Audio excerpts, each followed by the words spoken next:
বধূ কোন আলো লাগলো চোখে, এ বধূ কোন আলো লাগলো চোখে, বুঝি দীপ্তি রূপে ছিলে সূর্যলোকে, এ বধূ বাংলাদেশ ষড়ঋতুর দেশ।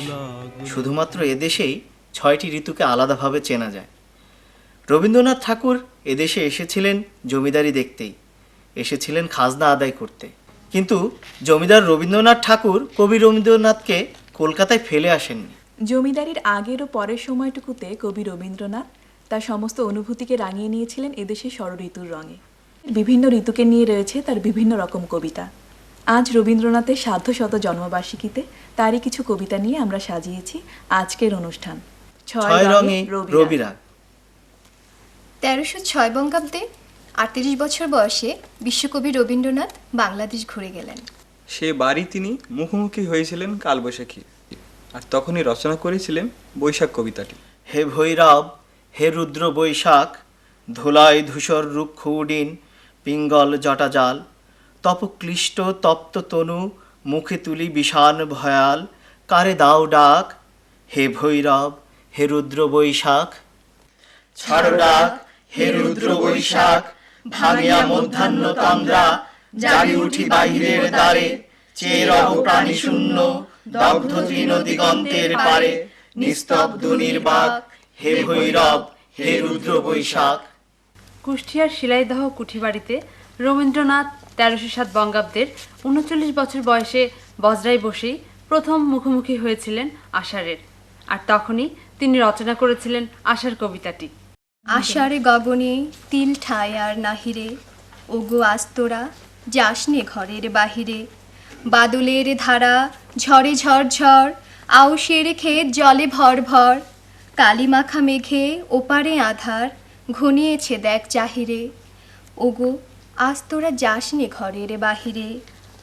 শোনো শোনো ওই পারে যাবে বলে, কে ডাকিছে বুঝি মাঝিরে, ওগো আস্তরা যাসনে ঘরের বাহিরে।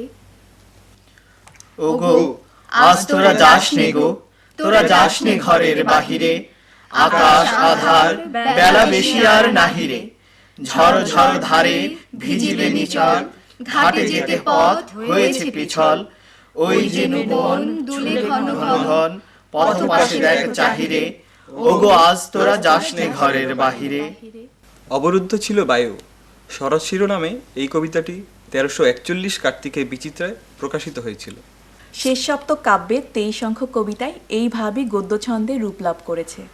আজ শরতের আলোয় এই যে চেয়ে দেখি, মনে হয় এই যেন আমার প্রথম দেখা। আমি দেখলেম নবীনকে, প্রতিদিনের ক্লান্ত চোখ যার দর্শন হারিয়েছে। কল্পনা করছি অনাগত যুগ থেকে তীর্থযাত্রী আমি, ভেসে এসেছি মন্ত্র বলে, উজান স্বপ্নের স্রোতে পৌঁছলেম এই মুহূর্তেই বর্তমান শতাব্দীর ঘাটে। কেবলই তাকিয়ে আছি উৎসুক চোখে, আপনাকে দেখছি আপনার বাহিরে, অন্য যুগের অজানা আমি, অভ্যস্ত পরিচয়ের পরপারে, তাই তাকে নিয়ে এত গভীর কৌতূহল। ১৩০৭ বঙ্গাব্দে রবীন্দ্রনাথ শিলাইদহে বসেই রচনা করেছিলেন হেমন্ত নিয়ে কবিতা মেঘমুক্ত। ভোর থেকে আজ বাদল ছুটেছে আই গো আই, কাঁচা নদীখানি পড়েছে বনের ভিজে পাতায়, ঝিকি ঝিকি করি কাঁপিতেছে বট, ও ঘাটে আই নিয়ে আই ঘট, পথের দুধারে সাথে সাথে আজ পাখিরা গায়, ভোর থেকে আজ বাদল ছুটেছে আই গো আই। ১৩২৮ বঙ্গাব্দে রবীন্দ্রনাথ শান্তিনিকেতনে বসে বাংলার ঋতু শীতকে রোমন্থন করে লিখেছিলেন কবিতা শিউলি ফোঁটা ফুরুলো যে শীতের বনে। শিউলি ফোঁটা ফুরালো যেই শীতের বনে, এলে যে সেই শূন্য ক্ষণে, তাই তো গান সাজিয়ে ডালা, দুঃখের সুরে বরণমালা গাথি মনে মনে শূন্য ক্ষণে। দিনের কোলাহলে ঢাকা সেজে রইবে হৃদয় তলে, রাতের তারা উঠবে যবে, সুরের মালা বদল হবে তখন তোমার মনে মনে। ১৩০৬ বঙ্গাব্দে রবীন্দ্রনাথ ঋতুরাজ বসন্তকে নিয়ে রচনা করেছিলেন তার বসন্ত কবিতাটি। অযুত বছর আগে হে বসন্ত, প্রথম ফাল্গুনে মত্ত কুতূহলী, প্রথম যেদিন খুলি নন্দনের দক্ষিণ দোয়ার, মর্তে এলে চলি অকস্মাৎ দাঁড়াইলে মানবের কুটির প্রাঙ্গণে পীতাম্বর পরি উতলা উত্তরি হতে উড়াইয়া উন্মাদ পবনে মন্দার মঞ্জরি দলে দলে নরনারী ছুটে এলো গৃহদ্বার খুলি লয়ে বিনা রেণু মাতিয়া পাগল নৃত্যে হাসিয়া করিল হানাহানি ছুরি পুষ্প রেণু। আমরা আমাদের অনুষ্ঠানের একেবারে শেষ পর্যায়ে চলে এসেছি। সময় হলো বিদায় নেবার। বিদায়ের ক্ষণে আবারও স্মরণ করছি রবি ঠাকুরকে। এই বিশ্ব চরাচরে স্বর্গ মর্ত ছেয়ে সবচেয়ে পুরাতন কথা, সবচেয়ে গভীর ক্রন্দন, যেতে নাহি দিব হয় তবু যেতে দিতে হয়, তবু চলে যায়। দিনগুলি মোর সোনার খাঁচায় রইল না, রইল না সেই যে আমার নানা রঙের দিনগুলি।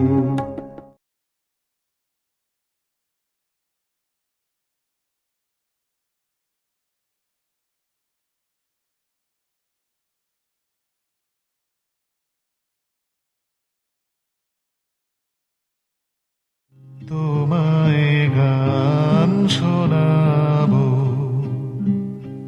তাই তো আমায় জাগিয়ে রাখো। ও গো ঘুম ভাঙানিয়া, তোমায় গান শোনাবো। সুপ্রিয় দর্শক, আপনারা যে যেখানে বসে আমাদের এই অনুষ্ঠান দেখছেন, আপনাদের সবাইকে জানাই শুভেচ্ছা ও অভিনন্দন।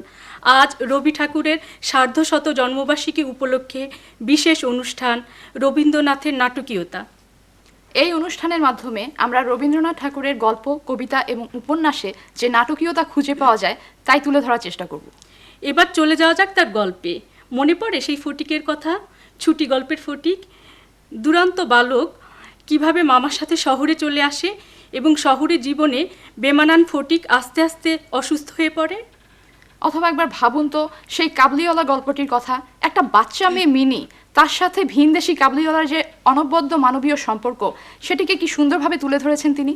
অথবা রবিবার গল্পে অভিক ও বিভার সম্পর্ক কি নিপুণভাবেই না তিনি তুলে ধরেছেন। এবার গল্প থেকে আসি কবিতার প্রসঙ্গে। রবীন্দ্রনাথ ঠাকুরের প্রায় সব কবিতায় নাটকের উপাদান স্পষ্টভাবে পরিলক্ষিত হয়। এখন চলুন আমরা দেখে নেই 2 বিঘা জমি কবিতার নাটিকা অংশটি। শুধু বিঘে 2 ছিল মোর ভুই, আর সবই গেছে ঋণে। বাবু কহিলেন, বুঝেছ উপেন, এই জমি লইব কিনে। আখি করি লাল রাজা ক্ষণকাল রহিল মৌনভাবে, কহিলেন শেষে ক্রূর হাসি হেসে, আচ্ছা, সে দেখা যাবে। পরে মাস দেড়ে ভিটে বাটি ছেড়ে বাহির হইনু পথে, করিল ডিক্রি সকলই বিক্রি মিথ্যা দেনার ক্ষতে। এ জগতে হায় সেই বেশি চায়, আছে যার ভুরি ভুরি, রাজার হস্ত করে সমস্ত কাঙালের ধন চুরি। মনে ভাবিলাম মোরে ভগবান রাখিবে না মোহ গর্তে, তাই লিখে দিল নিখিল বিশ্ব 2 বিঘার পরিবর্তে। ঘুরি দেশে দেশে সন্ন্যাসী বেশে, হইয়া সাধুর শিষ্য, কত হেরিলাম মনোহর ধাম, কত মনোরম দৃশ্য। ভূধরে সাগরে বিজনে নগরে, যখনই যেখানে ভ্রমি, তবু নিশিদিনে ভুলিতে পারিনে সেই 2 বিঘে জমি। কিভাবে কবিতায় নাটকের উপাদানগুলো রবীন্দ্রনাথ ঠাকুর ছড়িয়ে ছিটিয়ে রেখেছেন দেখলেন তো। সুধী দর্শকবৃন্দ, এবার আমাদের অনুষ্ঠান শেষ করতে যাচ্ছি। আপনারা সবাই সুস্থ থাকবেন, ভালো থাকবেন, এই শুভ কামনায়। ধারার দোলা তুমি থামতে দিলে না যে, আমায় পরশ করে প্রাণ সুধায় ভরে তুমি যাও যে সুরে, বুঝি আমার ব্যথার আড়ালেতে।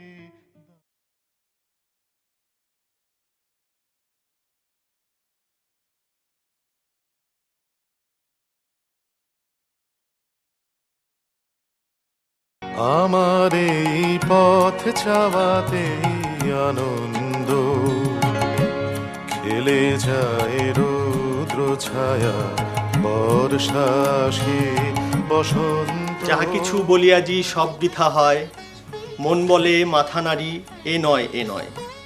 বিশ্বকবি রবীন্দ্রনাথ ঠাকুরের সার্ধশতবার্ষিকীর আজকের এই দিনে সকলকে প্রীতি ও শুভেচ্ছা জানিয়ে শুরু করছি আমাদের বিশেষ ম্যাগাজিন অনুষ্ঠান আনন্দলোকে মঙ্গলালোকে। সঙ্গে আছি আমি বুদ্ধদেব কুণ্ডু। তোমার এই যেন ভালোবাসিয়াছি শতরূপে শতবার, জনমে জনমে যুগে যুগে অনিবার। আর রবীন্দ্রনাথের এই ভালোবাসার গান নিয়েই আমাদের মাঝে আসছেন আবিদা ইসলাম।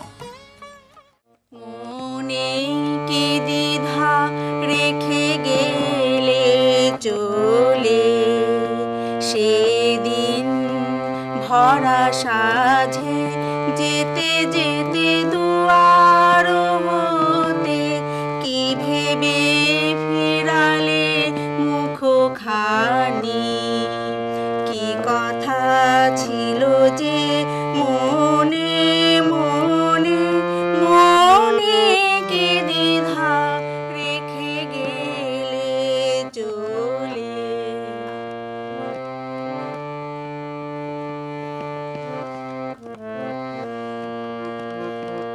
তুমি সে কি হেসে গেলে আখি কোণে, আমি বসে বসে ভাবি নিয়ে কম্পিত হৃদয়খানি। তুমি আছো দূর ভুবনে, মনে কি দ্বিধা রেখে গেলে চলে। আমারে ফিরায়ে লহ ওই বসুন্ধরে, কোলের সন্তানে তব কোলের ভিতরে, বিপুল অঞ্চল তলে ওগুমা মৃন্ময়ী, তোমার মৃত্তিকা মাঝে ব্যপ্ত হয়ে রই।